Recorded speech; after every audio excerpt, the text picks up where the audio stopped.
మార్పులకు ఉదాహరణ ఇది.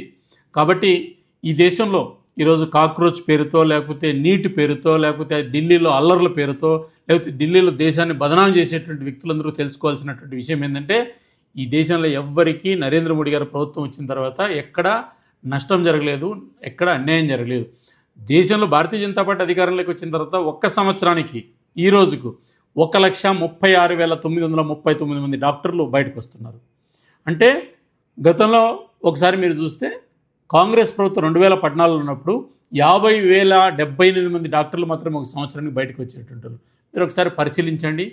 నరేంద్ర మోడీ గారి ప్రభుత్వంలో ఈరోజు కాక్రోచ్ ఉద్యమం పేరుతో ఢిల్లీలో నిన్న చేసినటువంటి అల్లర్లు, లేదా నిన్న దేశం మీద దాడి చేయడానికి ప్రయత్నించినటువంటి తీరు, లేదా వాళ్ళకి మద్దతు ఇచ్చినటువంటి వ్యక్తులు, దీని వెనక ఉన్నటువంటి కుట్ర ఏందనేది ఈ దేశంలో ఈరోజు గమనించమని చెప్పి నేను కోరుతున్నా.